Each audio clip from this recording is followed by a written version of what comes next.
Whittaker was later charged with manslaughter and other crimes. He fled to Moscow and was brought back a year later, but released before his trial was over because of illness. Eric Whittaker died of cancer in 1994. And the news continues from CBS. Stay with us.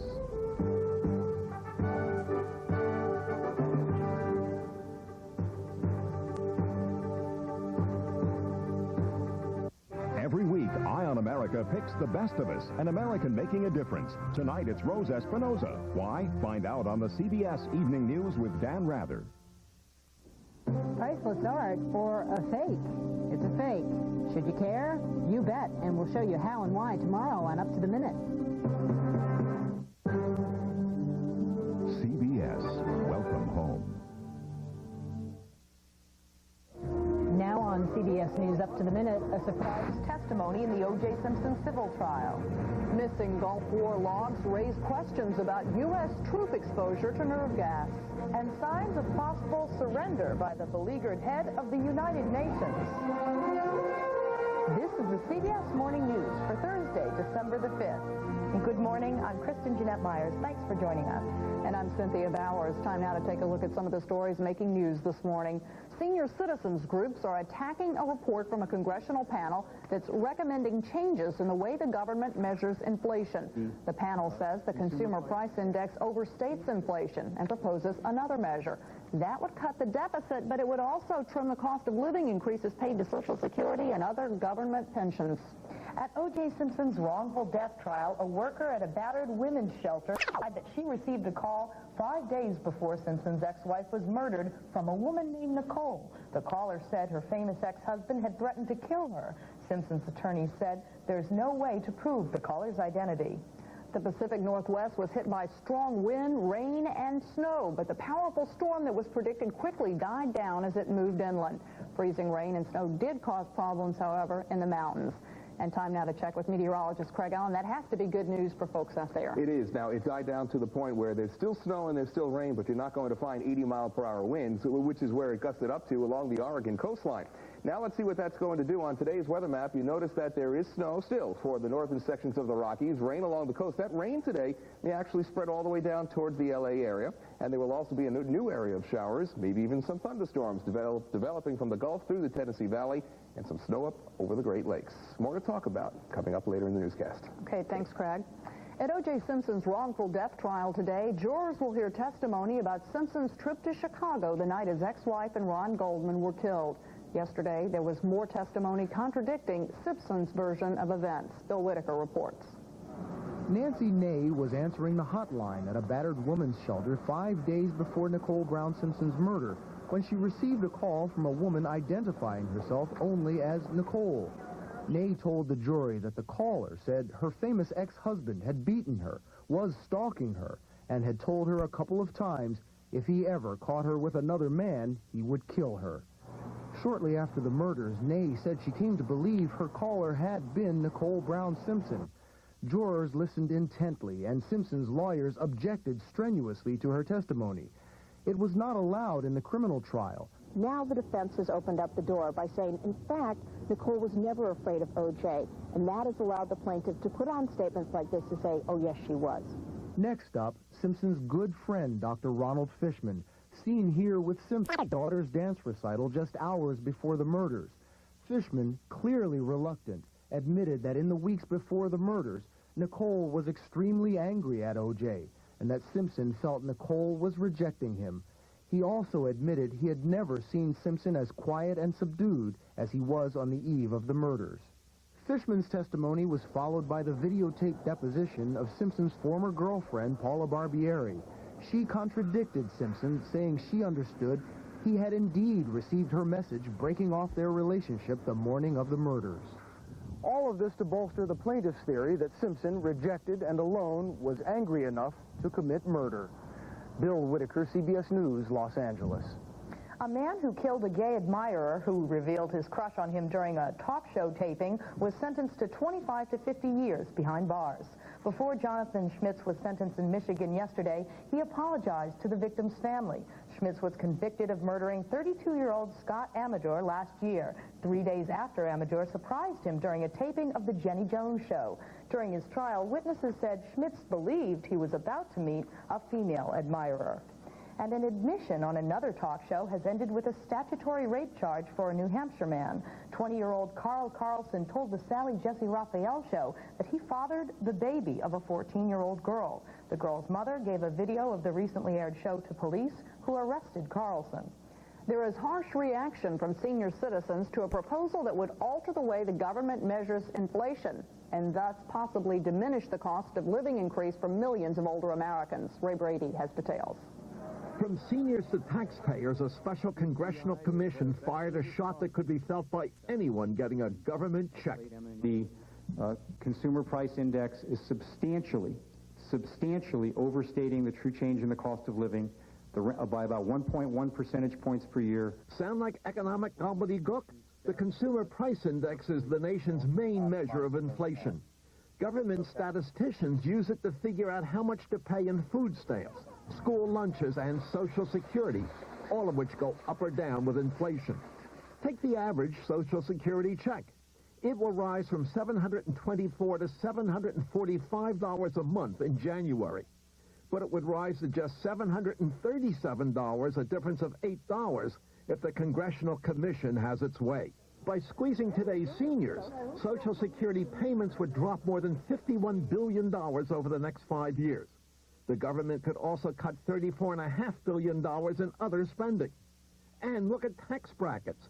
They go up when inflation's down. So the government would collect $47.9 billion more in taxes. Total take, $133.8 billion. But is the current consumer price index that far off? Wall Street or Ray DeVos tracked the consumer price index and inflation for 25 years. It's the first broadside against entitlements. I get the impression is to provide political cover, that the statisticians will get the blame for doing it wrong. The politicians will say, well, we're trying to make it right. Still, the politicians will have to persuade their constituents to accept lower checks on many government benefits in order to cut down on a government deficit that grew right here in the nation's capital. Ray Brady, CBS News, Washington. Several key entries in Gulf War military logs are reportedly missing. The New York Times reports that the Pentagon has been unable to locate sections of an otherwise carefully kept log of Gulf War activity, particularly entries from an 8-day period when U.S. troops might have been exposed to nerve gas and other Iraqi chemical weapons. The logs are considered important evidence for Gulf vets who claim exposure to chemical weapons made them ill. UN Secretary General Boutros Boutros-Ghali has suspended his candidacy for a second term. The Secretary General has faced stiff opposition from the Clinton administration, and today's New York Times says he has reportedly rejected an offer from the U.S. to head a foundation in Geneva in exchange for stepping down. Several African nations are expected to submit the names of alternate candidates to fill the UN position. In Washington, the cabinet watch continues, with President Clinton reportedly close to decisions on several key appointments. But the interview process might be complicated by Mr. Clinton's chronic voice problems. Bill Plante explains. As the president headed for a round of golf, he wasn't talking about his new cabinet. In fact, he wasn't talking at all. He can't. Mr. Clinton saw some specialists yesterday who said he just needed to give his voice a rest. They would think a period of 3 to 4 days would be sufficient, but there's at least some evidence that the patient is not following doctor's orders already. The evidence is that the president has been doing some interviewing for cabinet jobs, but the president has made no final decisions. He is actively considering that question. UN Ambassador Madeleine Albright is widely considered the front runner now to be Secretary of State, with retiring Senator Sam Nunn, former Senator George Mitchell, and veteran diplomats Richard Holbrooke and Thomas Pickering all still on the list. National Security Advisor Anthony Lake is expected to take over the CIA to be succeeded by his deputy, Samuel Sandy Berger. Retiring Republican Senator William Cohen is seen as front-runner for Secretary of Defense, but CIA Director John Deutsch and several defense industry executives are still candidates. Congressman Bill Richardson is likely to become United Nations Ambassador or Secretary of Commerce. Chicago lawyer Bill Daley, who helped to sell the North American Free Trade Agreement, is likely to be Secretary of Transportation. The president is expected to make his final choices very soon. On the one hand, he doesn't want to make the same mistakes he made 4 years ago when some people weren't thoroughly checked out. On the other hand, he doesn't want to appear indecisive at the beginning of a new term. Bill Plante, CBS News, the White House. Coffins filled only with mementos of 15 victims from the crash of TWA Flight 800 were buried yesterday. TWA held a memorial and funeral in New York near the ocean site where the plane went down. The remains of the 15 victims were never found. The July crash killed 230 people. The cause has not yet been determined. The Space Shuttle Columbia is heading home today after a 16-day flight, and it's been a busy, sometimes disappointing flight for the 5 astronauts. Early yesterday, they successfully retrieved the space telescope that had been trailing the shuttle. But twice last week, NASA was forced to cancel plans for a spacewalk because of a stuck hatch. Weather permitting, Columbia will land at Cape Canaveral, Florida. Just ahead on the CBS Morning News, the Lemon Awards, Consumer Group's choices for the year's most misleading advertisements. And in sports, LA's Shaquille O'Neal hits the wrong note against the Utah Jazz. But first, let's check and see what's coming up on This Morning. Coming up on This Morning, he's got a multi-million-dollar contract, endorsements, and Shaq to back him up. Kobe's only 18, playing out every athlete's dream. But can he handle the duress of success?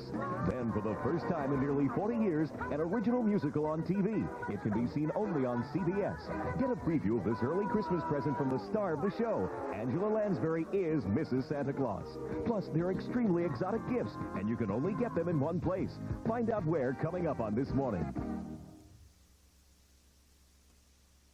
When you get up this early, you need real coffee. Folgers Coffee Singles. Real mountain-grown coffee. Coffee filter for one freshly brewed cup. Folgers Coffee Singles. Because real coffee makes real good mornings. Imagine yourself at the edge of the ocean. Ocean Dream. A new fragrance. Light, soft, yet mysterious. Ocean Dream. Come, feel the mystery. New from Giorgio Beverly Hills. This instrument explores your fragile gums, a procedure for gingivitis. Help avoid gingivitis. Use Listerine. Only germ-killing Listerine is clinically proven to help prevent gingivitis. The power of prevention. Listerine. What causes denture odor? Come close and we'll show you. Germs. Only Efferdent Plus has Listerine ingredients. It kills odor-causing germs, so you can get this close. Efferdent Plus with Listerine ingredients. Kill the germs, kill the odor. I am the chef of the future. I heard your wish, and I have come here to answer it. You mean to say that you have invented a household utensil to do the work of all of these? I will show you, non-believer.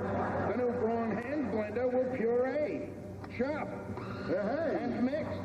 And for cleanup, zip, zip, zip. This is an improvement and proof you cannot dispute. This Braun's gonna be big. Yeah, I'm big in your pants. What could be better than winning a free gift from Greenville Toyota in Carolina today? A free Toyota truck. Stop by Greenville Toyota by December the 19th to register for a beautiful 1997 Toyota truck, which will be given away on Carolina Today, December the 20th. Now, the register for the Christmas gift pack and automatically enter your name in the drawing for the truck. Send the postcard with your name, address, and telephone number to Christmas Wishes, WNCT TV 9, Post Office Box 898, Greenville 27835. Christmas wishes do come true, so register today. In this morning's business news, 3 consumer groups are out with awards for what they call the year's most misleading ads. High on the watchdog group's list, an ad for a construction toy they say takes hours to assemble, and one for the artificial fat Olean used in some potato chips. They say it should include a warning the product can cause cramps. The groups say consumers pay a high price for deceptive ads. Unscrupulous advertisers are everywhere, and they are bilking consumers for billions of dollars. The companies cited all defended the accuracy of their commercials. Another down day on Wall Street. The Dow closed to 64.23. That's down about 20 points. Trading volume was heavy. The Nasdaq also fell a little more than 3 points to finish at 1297. In Tokyo, the Nikkei index gained about 284 points overnight. And gold continues to drop. The price this morning in London was $369.20 an ounce. That's down $1.50 from yesterday's close in New York. Your time to buy the gold was a couple weeks ago. No, now it's low. It's $369. I hope my husband's listening. Craig Allen is back with us now for a more detailed look at the weather. And by the way, Hanukkah starts this evening. It starts this evening. Happy Hanukkah. Thank you very much. Thank you, and to all of those of you who will be observing. Now, you're going to also observe a pretty nasty weather pattern on across the northwest. You know, we were talking about this yesterday. Almost hurricane-like force winds. Well, yes, some portions of the Oregon coastline did get up to 75, 80-mile-per-hour winds. It is now snowing in the mountains, and you could tell as the storm is moving inland into the Rockies that you're dealing with another 3 to 6, and in some favored areas, 6 to 12 inches of snow on top of what you've already seen. And this morning, it is raining, and raining hard from St. Louis on south. There's snow falling up across the upper Midwest, even in the Chicago area. What will happen, now remember, this map is for midday. The whole area shifts to the east. So now the Ohio Valley, Tennessee Valley, down to the Gulf Coast gets the rainfall, and snow up over the Great Lakes as clouds rapidly increase along the eastern seaboard. And here's that western system now. We push the storm into Nevada, snow. I mean, the ski areas are just going to love it, with still some rain along the coast. Not only San Francisco, some rain may even get as far south as L.A. Now, let's go from our national weather map to your hometown. Clouds and about 44 for a high in New York City today. Snowing in Chicago, 34. Sunny up to near 80 in Miami. 64 with sunshine in Dallas. Mostly cloudy and a windy, cool day in Denver. Showers in Los Angeles. Turning to sports, the NBA's Utah Jazz have a 12-game winning streak now. Shaquille O'Neal had 21 points for the Lakers at Salt Lake City, but Greg Ostertag's defense helped keep O'Neal relatively shackled.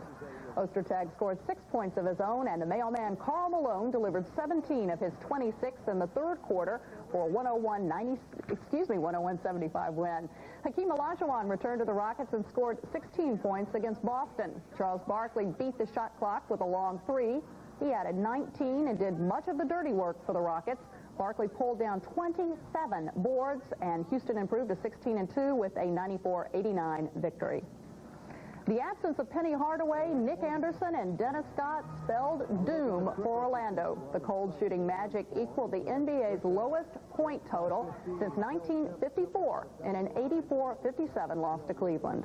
In college basketball, last week's #1 team was beaten by this week's #1. Cincinnati is ranked 4th now. Danny Fortson had 25, and the Bearcats led Kansas by 12 at halftime. Foul trouble limited Fortson's playing time in the second half when Paul Pierce scored 15 of his 17 points. Kansas is 6-0 after a 72-65 win.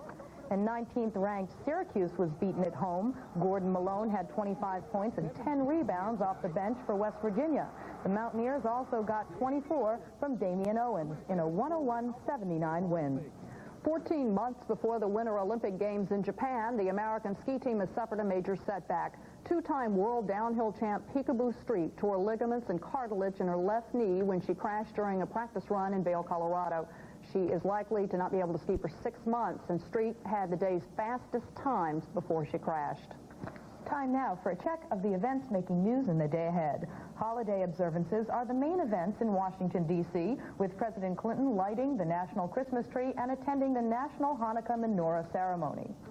When we come back, Yasser Arafat's Palestinian Authority under attack for alleged human rights abuses.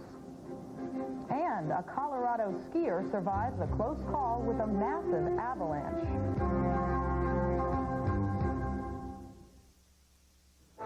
Zales, the diamond store, has elegant diamond channel bands starting at $1.99.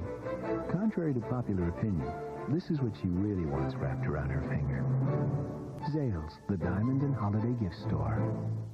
Choosing the right lenses can be confusing. At LensCrafters, we have these featherweights lenses. They're made of a thin, lightweight material, but they're also tough. Now watch this.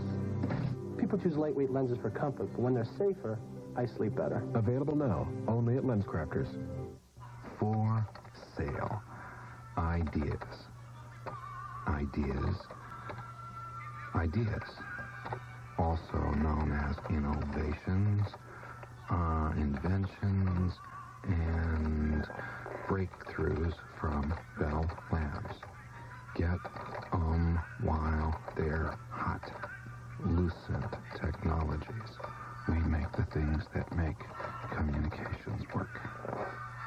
They say Gateway 2000 changed how the world buys computers. Factory direct over the phone. Now we bring you Destination. It's a big screen PC. This is cool. It is TV and a computer. Oh my gosh. He's going to want one of these, you know. Where does it come from? South Dakota. South Dakota. Gateway computers feature the Intel Pentium processor. To find out more about Destination or our other PCs, call 1-800-GATEWAY. You've got a friend in the business.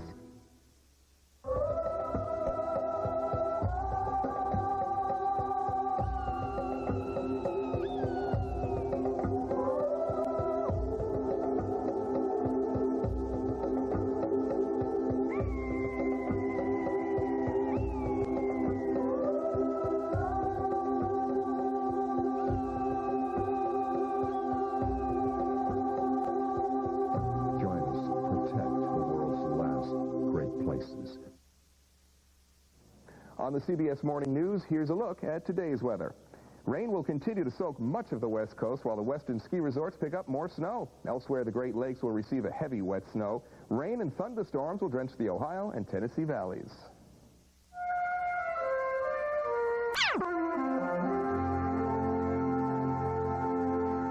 For another check of this morning's top stories. At O.J. Simpson's wrongful death trial, Paula Barbieri testified on videotape that Simpson did receive her message breaking off their relationship the day of the murders.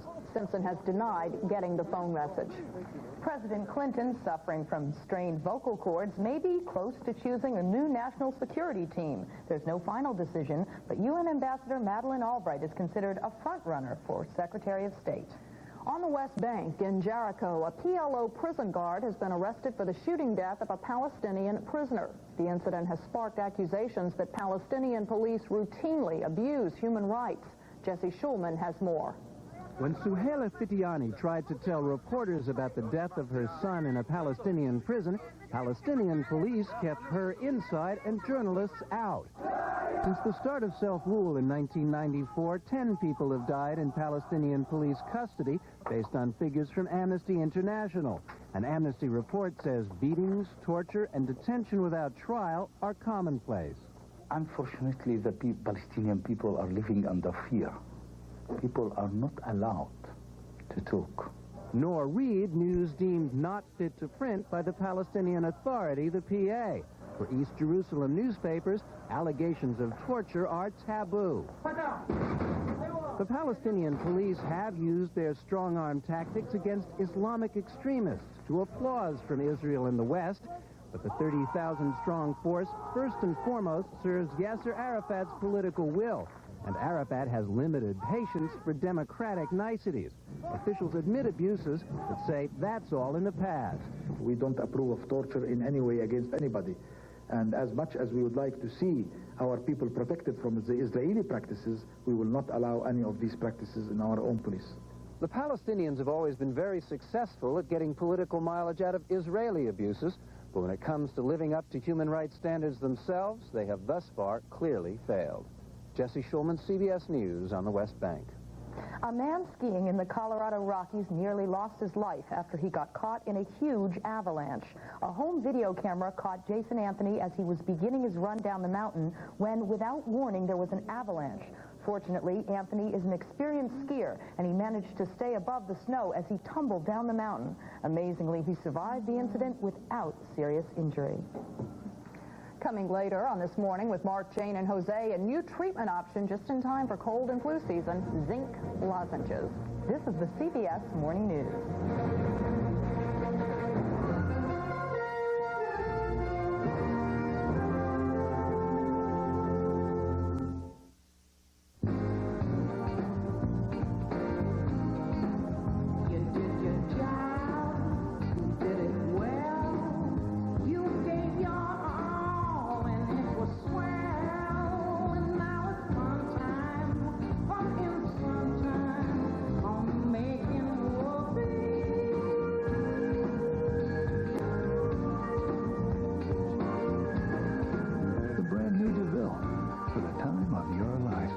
I didn't ask them to improve Quaker toasted oatmeal, but they did it anyway. They've added crunchy oat clusters to the flakes. And you know what? They made our other oatmeal even better. Quaker toasted oatmeal, your other oatmeal, now with crunchy oat clusters. This year, give someone a birthday cake they can't eat, but they'll still love. The birthday flower cake from 1-800-Flowers. With 1-800-Flowers, giving someone a truly special birthday gift is a piece of cake. Take a fast cop, add a fast car. Throw in bad women, big weapons, 2 ex-wives, 1 teenage daughter, and a partner. Compañero de mi vida. You some Frenchman, knock that off. That words just can't quite describe. I'm a glutton for punishment. No wonder critics love it. This for the auditions for the Village People revival is? Don Johnson. I can't hug you and arrest you at the same time. Cheech Maris. You're giving me marital advice? Those that can't do, teach. Nash Bridges. CBS Fridays.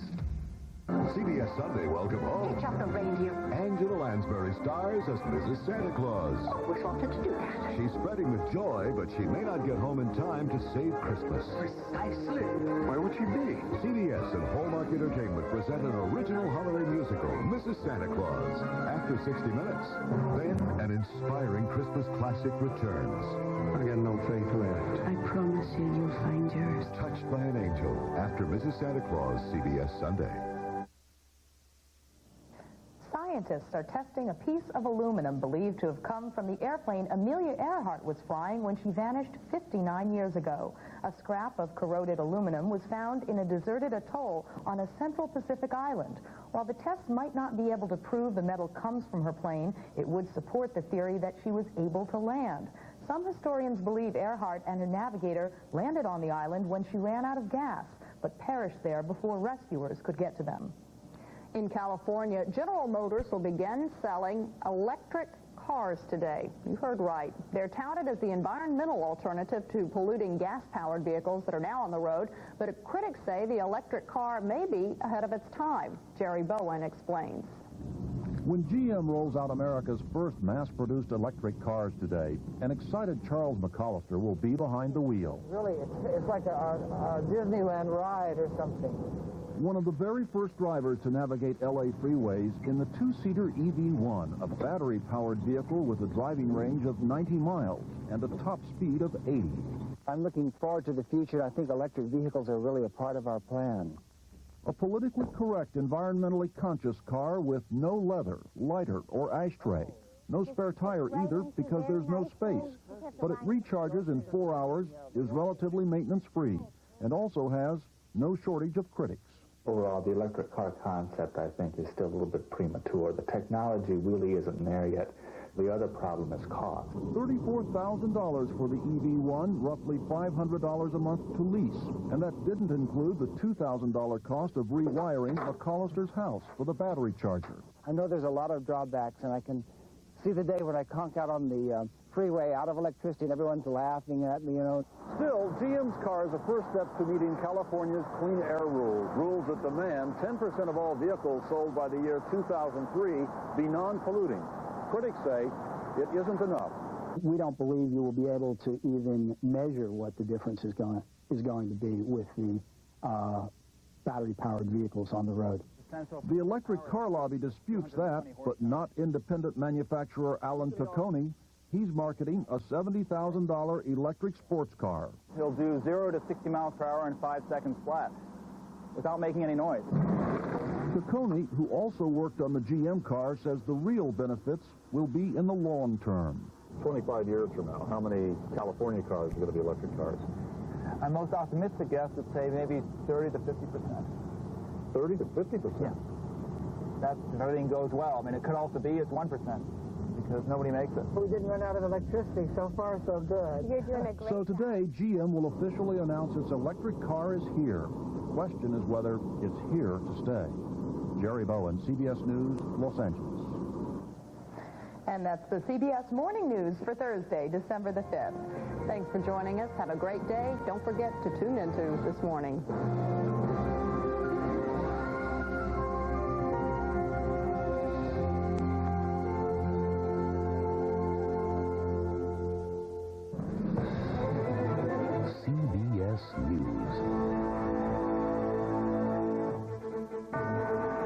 He's got a multi-million-dollar contract, endorsements, and Shaq to back him up. Kobe's only 18, playing out every athlete's dream. But can he handle the duress of success? Coming up on This Morning. For 97 years, they've battled. This year, they're fired up. The winner captures the Commander-in-Chief's trophy. The Army-Navy game, Saturday on CBS. CBS, welcome home. Marketing fraud cheats people out of millions of dollars each year. A Moore County man lost $23,000, and dishonest telemarketers cheated a Durham woman out of $200,000. Don't let crooks into your home when you pick up the telephone. I'm Attorney General Mike Easley. Stop and think.